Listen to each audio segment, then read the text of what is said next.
Good evening, ladies and gentlemen. Thank you so much for being here for this Ford Evening Book Talk. We are thrilled that you have joined us. I know December is quite busy and there are a lot of holiday demands on your calendar, so we are very grateful that you have carved out space for this event. We are also very grateful to the Ford Foundation who makes these events possible. We have an amazing poster in our office that features all of the Ford evening book talks that we have done since the library opened 11 years ago. And it is extraordinary to see all of the covers in one place. And it would not be possible to do these events without their ongoing support and generosity. So we always say thank you to them. We have some upcoming library programs that we hope you will consider squeezing into any last little bits of free time in December you might have, including this Friday, December 13th. We'll be hosting a brown bag lunch with one of our other fellows. His name is Ross Nettervelt, who will be presenting on his topic, The Border Seas of a New British Empire, Security, Imperial Reconstitution, and the British Atlantic Islands in the Age of the American Revolution. On January 16th, we'll be hosting a Ford Evening Book Talk with historian Jane Calvert, who will discuss her book, Penman of the Founding, a biography of John Dickinson. Just as a little point of privilege, there is no really good biography of John Dickinson, and he is not really appreciated as a pivotal founder, and yet he should be. And this is probably going to be the definitive biography. So I hope you can all come and learn more about this sort of forgotten founder. And then on January 29th, we'll be hosting a lunch at the library where author and comic book editor and colorist Renee Whitstader, hope I said that correctly, Witterstatter? Renee Witterstatter will discuss her book, Cloaked Crusader, George Washington in Comics and Pop Culture. It's a little different from some of our other topics, but like to add a little bit of spice and variety to hopefully keep you all coming back. So now for tonight's event, I would like to introduce our guest speaker. Nathan Perl-Rosenthal is a historian of the 18th and 19th century Atlantic world. He focuses on the political and cultural history of Europe and the Americas in the Age of Revolution, with particular attention to the transnational influences that shaped modern national politics. He received his PhD in history from Columbia University in 2011 with a dissertation on, I'm not going to be able to pronounce that word correctly. We're going to say revolutionary organizing, with a PhD on revolutionary organizing. Excellent. Wonderful. He is the author of Citizen Sailors, Becoming American in the Age of Revolution, and his essays and reviews have appeared in all of the big journals, including William and Mary Quarterly, the American Historical Review, and the Journal of the Early Republic. I should also say that when I was a baby graduate student and I was in Los Angeles for a year with my husband's work, and I was kind of hanging around the Huntington doing research and looking for a place to fit in, Nathan was nice to me and said hello to me and was lovely when he didn't have to be. So it is a pleasure to join him in conversation tonight. I hope that you will all enjoy the conversation as much as I know I will.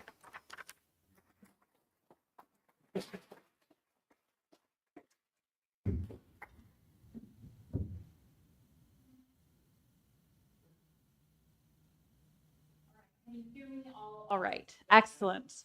So before I forget, we will of course be taking questions at the end, and we will be using our note card and pencil method. So at about 7:30, my team will be walking around with a series of note cards and pencils. Please be thinking of your questions and don't hesitate to write them down, and then we will hopefully get to as many as possible.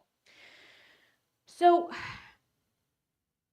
what is the Age of Revolutions? Let's start there. Great.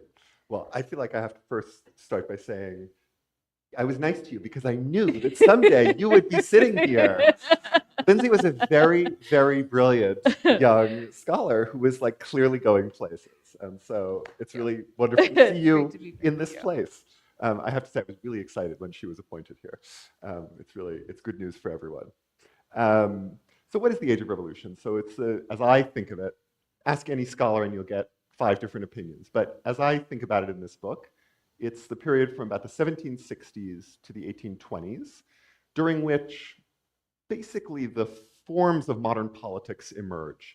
So it's the beginning of democratic republicanism, the end of kind of divine right of kings, or the sort of assumption that that's the norm, the beginning of the end of slavery, and really the beginning of the transition from a world of empires to the world that we live in now, right? A world of nation states. It's not the end of it, but it's the beginning of it. So that's why I think it's kind of I think of it as like the axial age of modern politics. Everything that we live today, a lot of that comes out of this period. So that's a period of really profound change. And it's interesting that so many of these revolutions happen in a relatively, in the scope of history, small period of time. Could you maybe set the scene for us for, maybe 1760 as a starting point? What sort of conditions were in place that started to provoke these changes? Yeah, well, so I think you got it. You're there at sort of what to me is one of the three core sort of intrigues about the Age of Revolution. There are sort of three kind of key questions that sort of bubble up from me when you think about the Age of Revolutions, and one of them is why then, and why in so many places at once, right? It's not that hard to explain, and lots of people have, believe me, why the American Revolution starts when it does, in sort of local discussions of the British Empire or the French Revolution. But when you start looking across the Atlantic and you see, as you say, these things happening in the same, roughly simultaneously, you need a kind of Atlantic explanation for an Atlantic phenomenon. And so I think actually the core of the explanation is that the middle of the 18th century is not totally unlike today in the sense that it's a period of massive economic growth, rapid change, but just wildly expanding inequality. And in fact, a kind of solidification of the divide between haves and have-nots.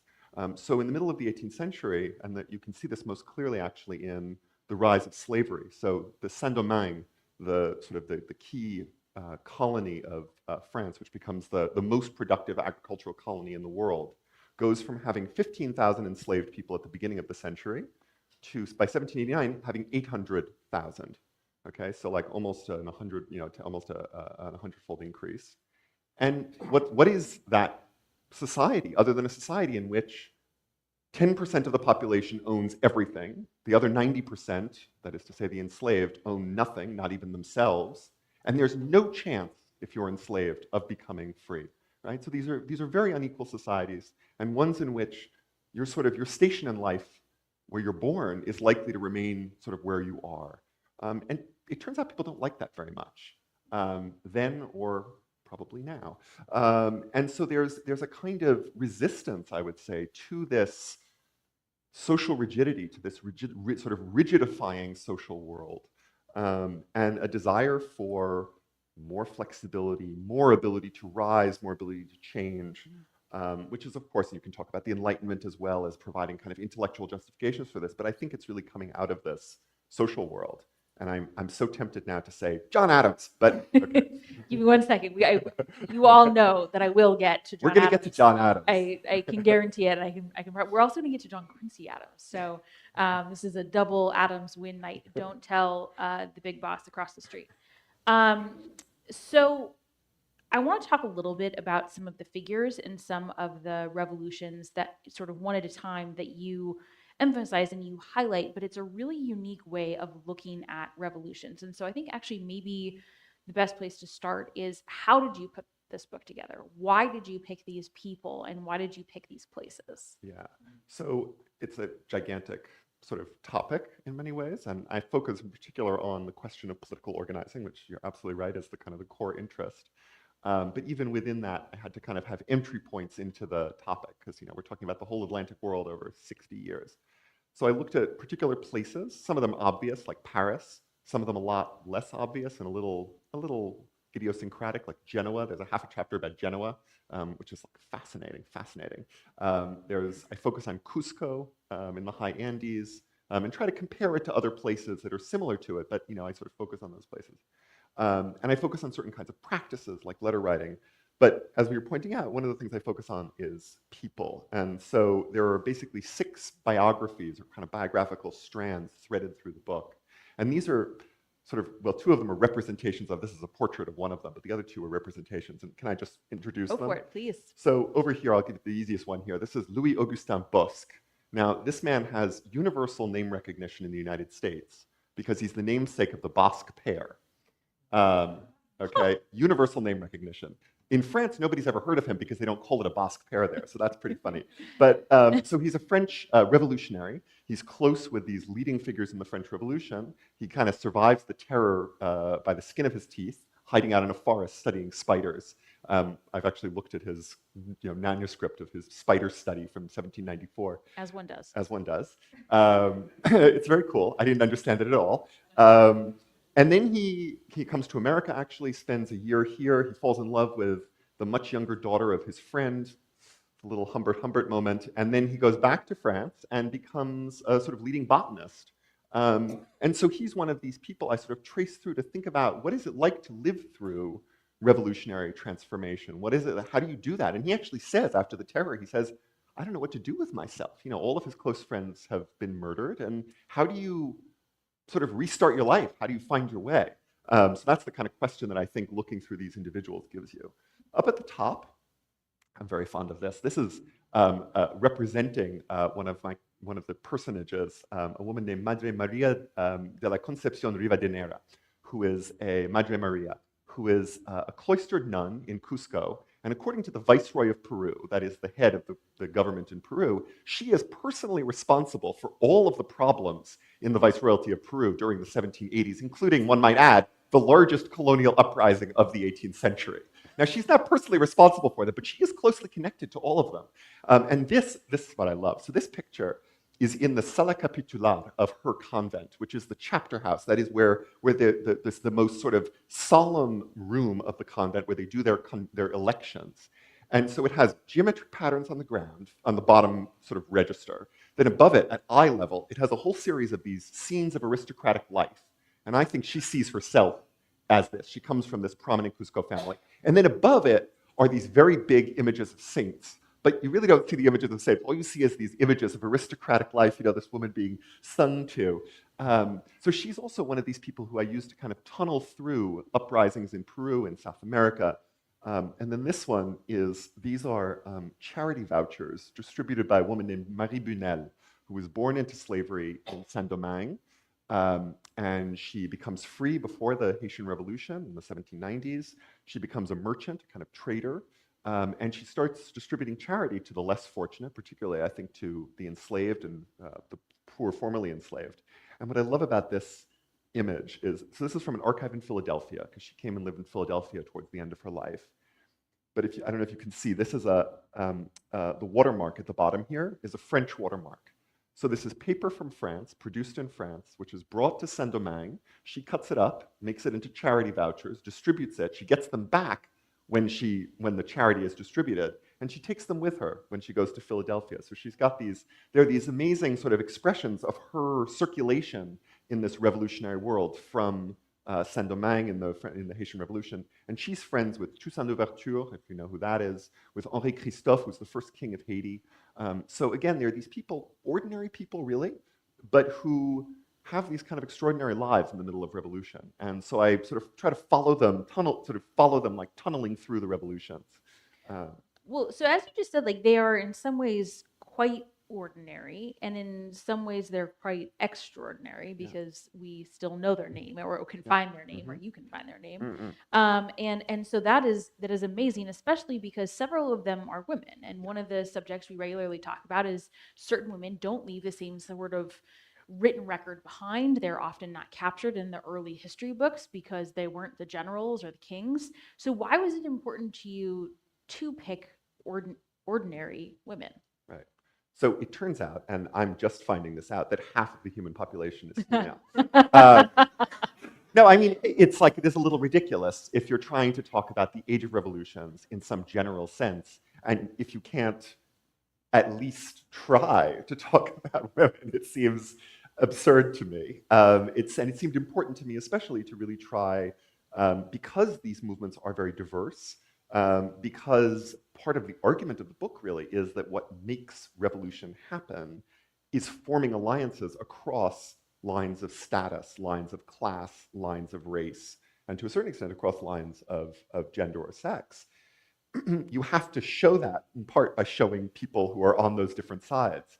So Marie Bunel, as a woman of color, allowed me to show a little bit how that operated. So she actually is a really good example. She's actually married to a white Frenchman.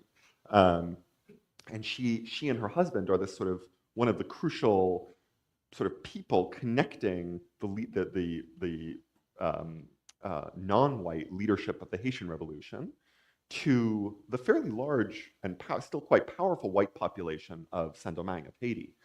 So she occupies this kind of nodal point. But look, I mean, in the sense of looking at women's roles in revolution, this is this is something that I think we've learned from the past 30 years, 40 now, of histories of the American Revolution and the French Revolution, that yes, in fact, there are women involved, and yes, in fact, they do have an active role. I feel like it's a lesson that we have to learn over and over again. Yeah, absolutely. Well, and in that it's doable. It's harder sometimes. It is. The written record isn't always there, but it is doable. Yeah, yeah. All right, so we brought up the American Revolution. So let's start there, since we'll start from a place of familiarity. And I'm wondering if you can discuss the John Adamses as a way to talk a little bit about the American Revolution and start to introduce us to your generational thesis. Yeah, yeah. So the Adamses, the book actually, the first sentence of the book is about John Adams. I'm always, okay, so cone of silence, right? We're not going to tell Doug Bradbury this, right? We really love John Adams much more than all the other founders, right? Well, you can. So what I always say is, people got a pitch. No, it's very important because people say, you've written about the first two. What do you think? And I say, respect Washington, love Adams, because you can love someone with all of their flaws, but the tremendous respect for Washington is sort of unparalleled. So that's how I approach it. I think that's very good. Yeah. So, I mean, the Adamses were amazing. I mean, among other things, of course, they had this, especially the elder one, but the younger one even more, a kind of logomania, like they could not stop writing. And they also knew that they were going to be important historical figures, and so never threw away a piece of paper. And what's them? I mean, right? Yes. No, the Adams papers were on 400 and something reels of microfilm. I remember once ordering it via interlibrary loan, and this huge carton arrived. It's like, oh, I didn't know what I was getting into here. So for me, the Adamses are a really good, in the book, are a really good kind of contrapuntal pair, a kind of contrasting pair that show the difference between an older generation and a younger generation, both involved in this, let's say, long American Revolution. So I'm thinking about the American Revolution not only as the imperial crisis from, let's say, 1765 to 1775, or as the war from 1775 to 1783, but really as the revolution from, let's say, 1760 through 1789 or even 1800, right? So, a fairly long period. So John Adams starts out, he's the son of a sort of local farmer, shoemaker, local notable, and all signs point, because he's born in the middle of the 18th century, right? It's 1735, 7? Can't remember, 7, I think. Mid-1730s. As for those people it usually was, all signs point to him remaining in that station in life. He goes to college, he decides after a while to become a lawyer, and he then spends the next basically 10 years of his life from the mid-1750s to the mid-1760s just beating his head against the Boston elite. It's funny to think about that now with the image of John Adams as this great hero, but if you look at his diary from the early 1760s, late 1750s, he's just having the most frustrating time because they just keep saying, yeah, it's nice, you're doing great, but just stay in your place, right? And it's the revolution and the beginning of the revolution that really gives him his big break. It's really with 1768, 9, and 1770 that he really kind of takes off. But he remains very much a man of the middle of the 18th century, I would say. He remains someone who's deeply immersed in this kind of hierarchical society. He always thinks that, kind of father knows best, and he's father in this case, right? And he, along with other Massachusetts leaders, very famously in the 1780s, they really want to direct whatever is going on. They don't want to listen to the common people. This leads to Shays' Rebellion and other things. John Quincy Adams, on the other hand, has a completely different upbringing and a completely different way of looking at the world, I think. Right? He comes up, he's born in 1767. At 8 years old, His family friend Warren is killed at the Battle of Bunker Hill when he's 12. By the way, that scene in the Adams HBO miniseries of Abigail taking him to see the Battle of Bunker Hill, totally accurate. So, I mean, talk about a childhood formative memory. Yeah, like he has these real childhood traumas. He's sent across the Atlantic, very dangerous crossing when he's 12. Then he's sent off to St. Petersburg when he's 14 without his parents to be a secretary of legation there. Now, obviously, not everybody is sent to St. Petersburg at the age of 14, right? But this is a common set of experiences in the sense that those who grow up in the revolutionary kind of whirlwind have a very different childhood and a very different life. And I think it produces in them a kind of worldview which is much more flexible, much more expects transformation, expects social mobility. They know that the world is not fixed in place in the way that I think John Adams, at some pretty deep level, kind of still does. And so there's very different views of the way politics should work. And you see John Quincy Adams becomes a kind of, he's got his kind of weird personality layered on top of it, but at bottom, he's a Democrat, a dyed-in-the-wool Democrat. He's a fierce defender of the rights of the enslaved, of Black people. And it's not that John Adams is against any of that, I wouldn't say, but their way of doing it is very, very different. So there's a kind of flexibility and an ability, I think, to work with people who are not like him, for instance, that you see much more in the John Quincy generation than in the Adams generation. So how does that manifest for the revolutionary moment for the United States in terms of those two generations? Yeah. So I'm glad you asked. So during the revolutionary decade, the decade of the imperial crisis, right? So in the 1760s, 1770s, one of the big problems is that it's incredibly difficult to get the kind of elite organizing, the elite patriot movement to work together with the kind of patriot movement in the streets. And this is I just wanted to give you sort of graphic expression of this. So on the left this is a famous image of Bostonians doing kind of direct action in the street, right? They grab an excised man and tar and feather him. So it's a kind of violence in the street, direct, destruction of British authority, right? On the right, you have one of the classic expressions. Actually, I think it's Dickinson, right? Yeah, so that's convenient. A tie-in. There you go. This is why you have to come in January. That's true. So this is just think about this as, think about whether the people in this image would have read this. I am a farmer, settled after a variety of fortunes near the banks of the River Delaware. I received a liberal education and have been engaged in the busy scenes of life, et cetera, et cetera. This is a very genteel, and he's a key figure in the kind of elite political organizing. So there's a huge divide between the genteel politics of clubs, right, of the Sons of Liberty, he's sort of his world, and this in the streets world. And what it produces is this very stop and start kind of, we think of the American Revolution as a kind of smooth inevitability. The more you look at it, the more it's this very broken, difficult process where the movement seems to be getting somewhere and then it just falls apart. And that kind of continues into the 1780s, into the 1790s. My flagship example of this in the 1780s is the Constitution, which is a coup by elite, elite members of the sort of political sphere against what they regard as a kind of irresponsible and dangerous popular politics. Right? They're quite explicit about this. They don't want the kind of things that are being done in the states to be generalized, and so they're going to create a new constitution which is going to make, sort of keep things under control and fix things.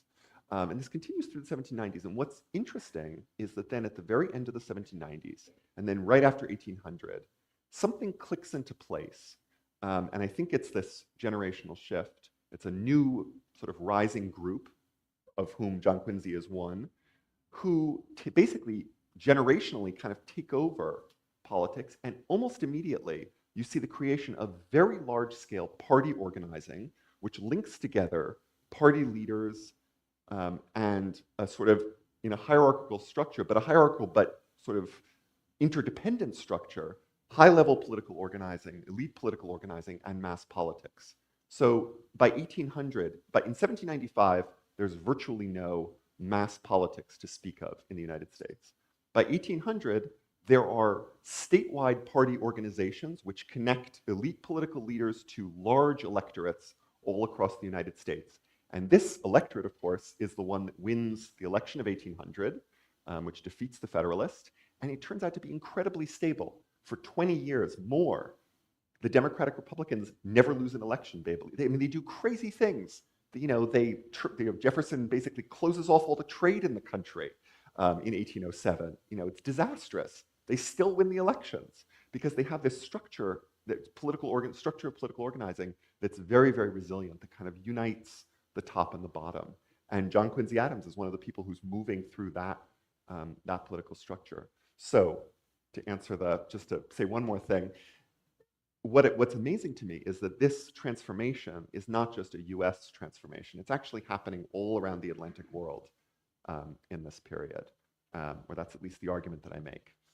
Well, that's an excellent transition. So I'm hoping that you could pick, comparing revolutions is not something we can do indefinitely because, of course, every experience does have unique elements to it. But there's, I think, a lot that we can learn from comparing these things and from, looking at what is happening in a world that was very interconnected. We think we have an interconnected world and we're sort of among the first generations to do so. But I would argue that early Americans were actually much more aware of the world sometimes than current Americans. So maybe pick a revolution and sort of do some comparing and contrasting, and maybe pick one that we are not as familiar with. So here are two other By the members. way, we did not plan this, so this is just working out brilliantly. This is the degree of mind meld that we have. It's really amazing. So these are two contemporaries of John Quincy Adams. And again, I think this is not coincidental. So on the left is Henri Christophe, who becomes the first king of Haiti. On the right, Napoleon Bonaparte, born, we don't know exactly when, but late 1760s, so contemporaneous with John Quincy. 1769, so 2 years after John Quincy. And they similarly have these experiences. So he actually fought probably in the American Revolution, Henri Christophe, in a regiment sent by the French. And Napoleon, of course, gets his big start in the early French Revolution, so when he's 20. And these are good examples of people who become, after 1800 or around 1800, become key leaders of other revolutions or of other revolutionary polities, and who similarly, although similarly to but differently from the Democratic Republicans, forge very rapidly mass politics, large-scale politics, that is to say, politics with a mass base, and also much more stable regimes. So let's take the French Revolution as the example. If you think about the French Revolution in the 1790s, it's an incredibly turbulent, rapidly changing political regime. There are, I think, 3 different constitutions. No political regime lasts for more than 3 years. I guess you could say the Directory lasts for 4, but really barely. But the Directory, which is from 1795 to 99, only lasts for 4 years because they had two major coups d'etat. Napoleon comes to power starting in 1799, and it's then his regime from 1799 to 1815 or 1814, right? So 15-year sort of relatively stable regime. Similarly, Christophe comes to power in 1806 and remains in power until 1821. So again, almost 15 years in power. And the strength of these regimes, I argue, comes in the same way or in a similar way to the Democratic Republicans. It comes from their ability to mobilize a kind of mass movement. And let me show you what that looks like with Napoleon. So these are just 3 images of Napoleon from the early 19th century. And what I want you to see is how he's presenting himself, right? In each of these images, he's presenting himself as a kind of man of the people, right? He's part of, so on the left there, he is giving succor to the wounded after battle. Now, and he's sort of with his doctors here, right? But he's out there treating or helping to treat, right, wounded ordinary soldiers. At the top, he's visiting the orphan daughters of members of the army, of the Grand Army. And look at the way that those children are like grabbing onto him, right? It's like he's almost being yeah, someone described this to me who saw it, said it's like he's being torn to pieces almost, but like he's being shared out among them almost, right? And here he is. This is a slightly later image, but there are contemporaneous ones as well. Here he is returning from the Isle of Elba in 1814. And not only does he have his army behind him, right, his famous old guard, who are people whom he'd sort of raised up, but he's also being greeted by this popular acclamation. So the genius, I think, of someone like Napoleon, but also of Christophe in his own way, was this ability to both connect with people who are of very different social statuses from them, and to do it in part by saying, I also came from these humble beginnings, right?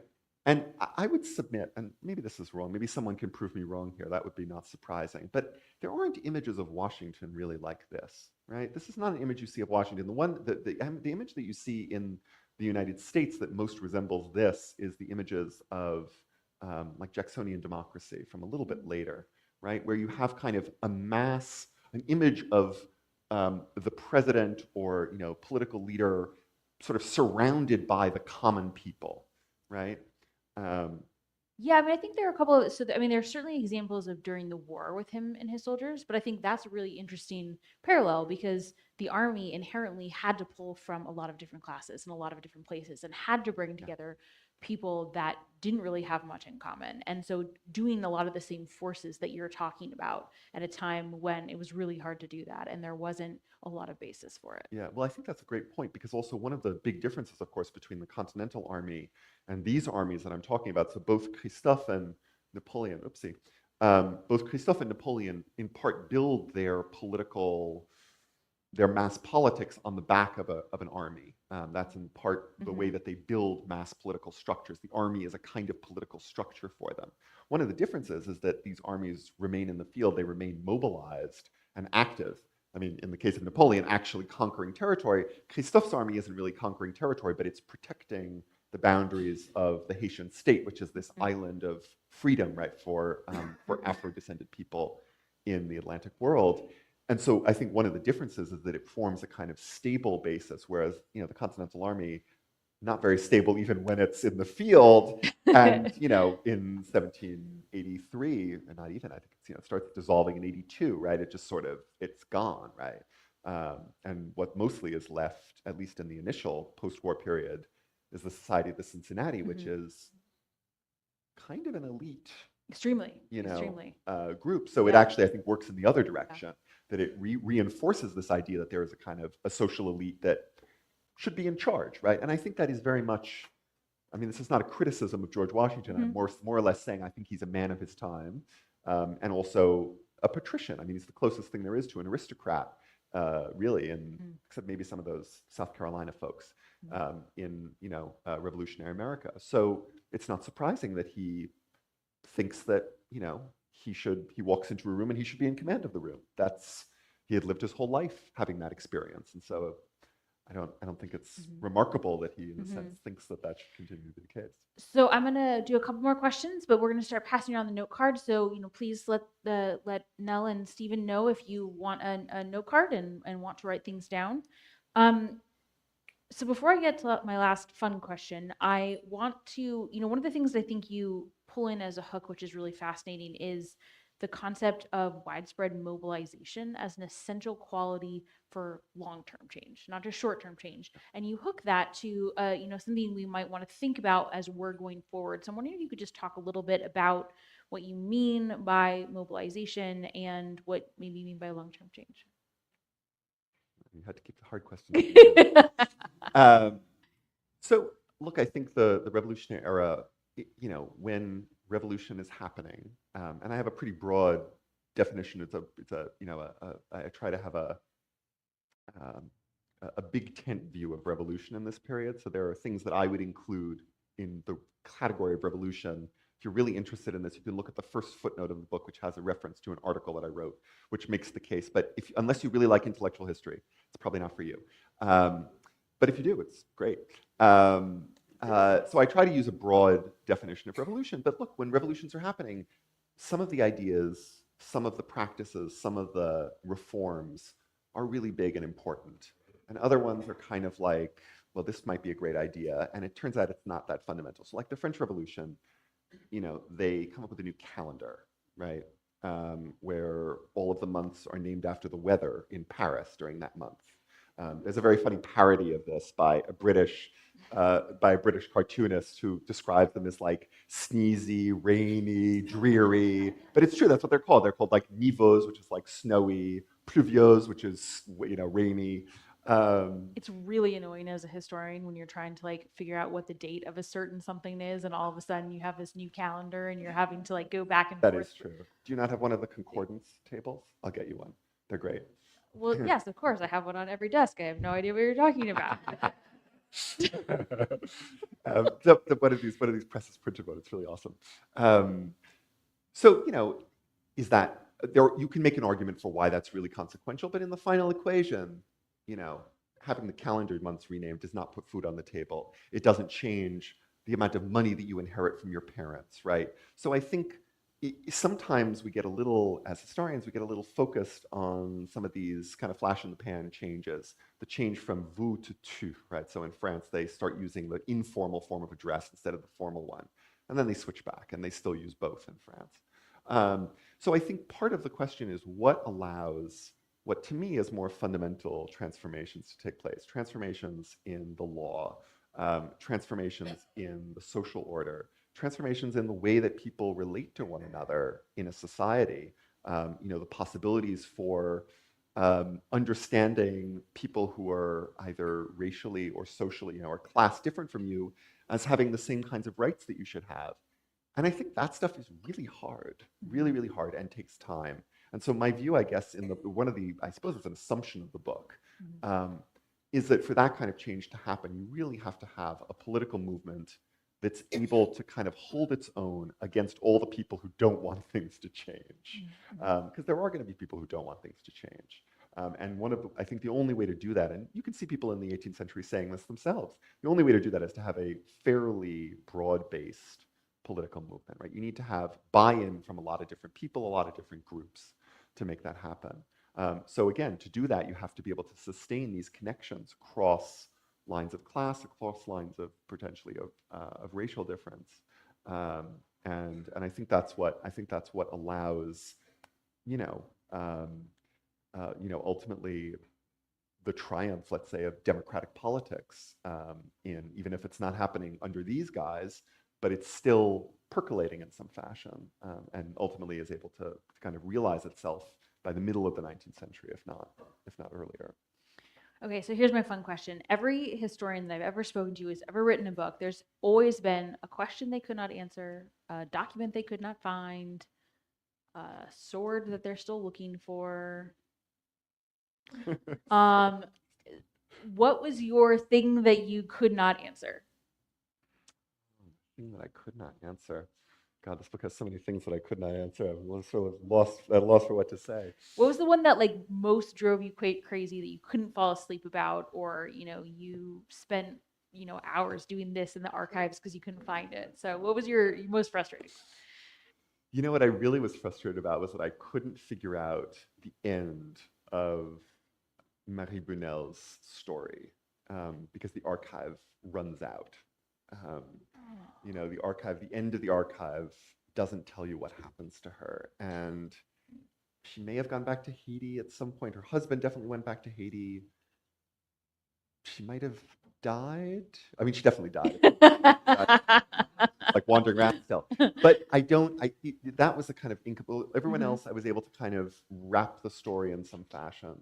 But I was sad, partly because she had come from this kind of obscurity, and I didn't want her to go back to that kind of obscurity at the end. So that was very frustrating. But maybe I'll still find it, right? Well, you got to just keep it. What's your sword? So John Adams had a dress sword that he bought when he went to France to be presented at Versailles. It was the same one that he used when he was presented at The Hague and at the Court of St. James, was required in all those places. It was the same one he used when he was vice president and president. The Adams is, as we discussed, don't throw things away. They are hoarders. We love them for it, but they're hoarders. And they are very clear, usually, on their methods of their note taking and their record keeping. and I can't find his dress sword. I don't know where it went. I did an event at the Massachusetts Historical Society, and there were descendants. I asked them if it was in their closets. You know, I have a couple of ideas of where I can continue to look, but it's weird that an item like that is usually sort of a treasured heirloom, it's not something that's buried with someone unless they're a military leader. It was not a military sword. Just disappears. I don't know where it is, and it drives me crazy. So if anyone knows, if anyone has it in their closet or an attic, maybe. Basically like a wanted poster. Yes, yes. With the sword on it. Yes, and C-SPAN is with us. So if anyone out there knows, I want to know where it's, I don't need to see it. Just want to know where it is. Okay, so we have a couple of questions here from the audience. You know, one of the things we haven't really talked all that much about is, we talked a little bit about the economic equality and inequality at the beginning as one of the forcing functions for change.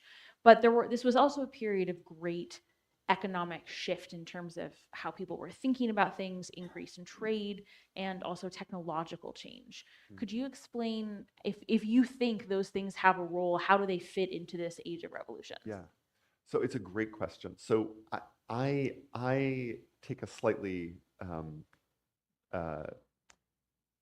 I have a position about this, which partly comes out of the fact that a lot of US historians have argued that political change flows from economic change. So in the early 19th century, there's a long tradition in US history of arguing that democratization is caused by essentially early industrialization. One of the things that's really driving the rise of, let's say, Jacksonian democracy is the early industrialization that takes place. So Jacksonian democracy is like when basically all white men get the right to vote in the late 18th and the 1820s, right? And there's this very big increase in popular participation. The problem is, increasingly we recognize that the popular participation, it's been moving backwards in time, as we've discovered. And so now it really seems to start, a lot of it seems to start as early as 1800. And the problem is that's before a lot of the industrialization. So my sort of view is that I think it's more convincing at this point to argue that there's something else driving democratization, and that it happens partly at the same time as industrial change. But I would argue it's actually partly the maturation of this generation that grew up during the revolution, which has a kind of different way of looking at the possibilities of forming alliances with people who are not like them. All of that being said, certainly industrial change and transformation is really, really important. But I don't think it's driving the train, I guess. I tend to be not so economically determinist, I guess would be that. Well, I think this is a really good build off on that question, which is, we generally mark the American Revolution as the start of this age. And so there's always some questions about what was it about this area that maybe made that possible to be first. And so this person is wondering if the social realities for much of the population in British North America were inconsistent with some of the prevailing social ideas, especially some of the Enlightenment ideas. Do you think that was part of maybe what made this first, or do you see a different factor that made the North American colonies the most likely to be first? So this may be an unpopular way to answer this question at Mount Vernon. I'm not sure that the firstness of the American Revolution is super predetermined or super overdetermined. It does happen first of this sequence of revolutions, and by virtue of happening first, it has a kind of influence on and directive effect on the subsequent revolutionary movements. But I don't think it's necessarily the case that it must have been, if we want to think counterfactually, that is to say, think about history as it did not happen. It doesn't strike me that it's necessarily the case that it must have happened there. And so there was for many years, especially in the history of the French Revolution, people spent a lot of time trying to figure out what was the conjuncture, what was the special combination of factors that led to the French Revolution happening in 1789. And I think the ultimate conclusion was, we can explain it, but the explanation isn't very interesting. And I think that the firstness of the American Revolution is probably similar, that you can explain, you can give a series of explanations that make sense for why it happens first. But I don't know that it's because there's some very unique confluence of factors that um, is sort of meaningfully different from what is elsewhere, right? Some of it is just that the 7 Years' War had a particular kind of effect, right? So the war that basically happens in the 1750s and early 1760s has this effect, particular effect on North America. It makes them super British patriots, and then they're super disappointed, more or less, when it turns out that the British government doesn't want to just treat them as equals, right? I mean, this is you know, the past 50 years of the historiography of the American Revolution. So that may be true, but I'm not sure that it's related to some kind of underlying essential revolutionariness, if you will, of the North American colonies. So, of all of the revolutions that you encountered, one of the audience members wants to know what was the smoothest revolution that you found, which could be interpreted a lot of different ways. It could mean the least violent. It could mean the longest enduring. It could mean the least upheaval. So, I guess pick your own adventure. That's an interesting, yeah. So, I mean, I actually want to talk about the Spanish American revolutions because we haven't talked about those yet. And they're not the smoothest in the sense that they don't have upheaval, and they're not the smoothest in the sense that everything turns out great right away. But what's interesting about them is that they are, in many ways, the most democratic of. They have the smoothest transition to a pretty radical democracy. So, in the sort of Spanish American revolutions in the 19th century, really start off in 1808 when Napoleon invades Spain and topples the Spanish emperor. And this sort of creates a vacuum of power in Spanish America, which is filled by all sorts of other people, various groups trying to claim authority, claim the king's authority, claim their own authority. It's very, very, very complicated. But one of the things that happens is that then a sort of parliament-like body, the Cortes, is formed in Spain, which claims to represent both Spain, the two Españas, both the New World and the Old.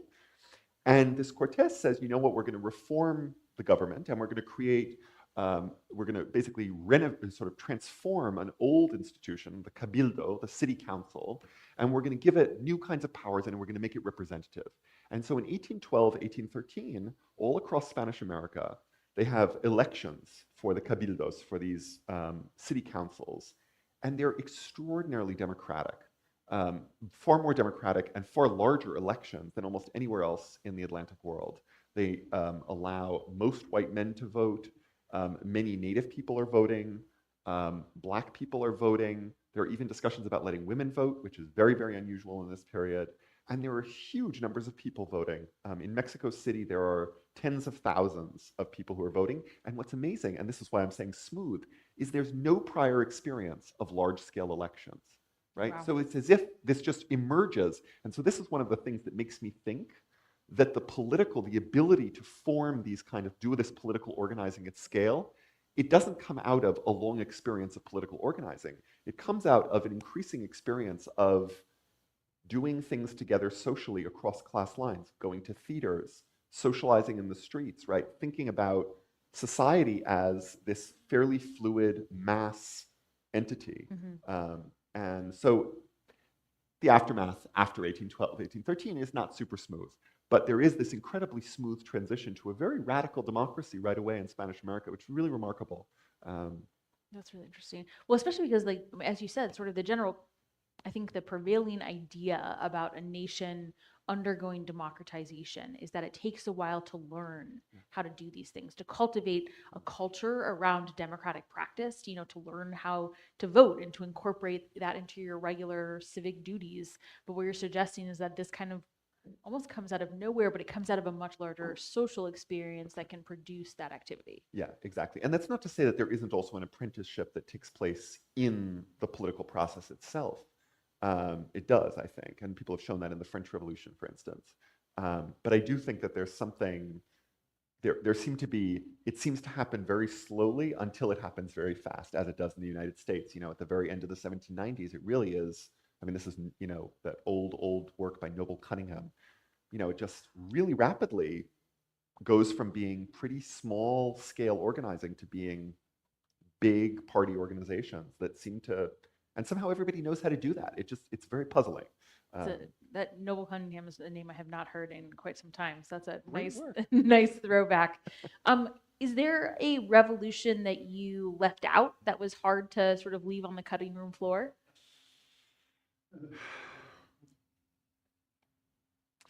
Well, so this is one of the limitations of the book, is there are regions that I left out, mostly because I think the political dynamics in those regions are quite different. So people have done work on the Age of Revolutions in Asia recently, which is fascinating. Um, and I highly recommend some of that work.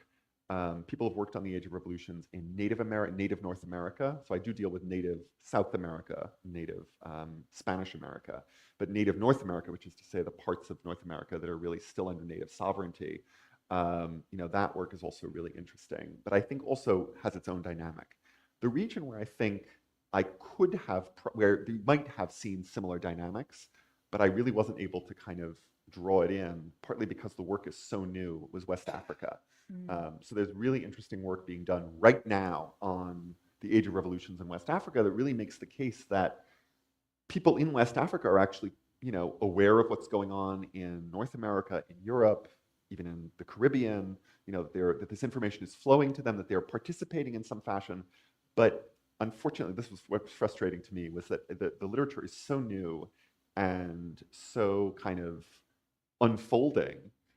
It's a funny thing for historians to say, because I feel like our field is generally so slow and so like it takes so long for anything to develop. But this is one of these fields where really in the past 5-10 years has just started developing.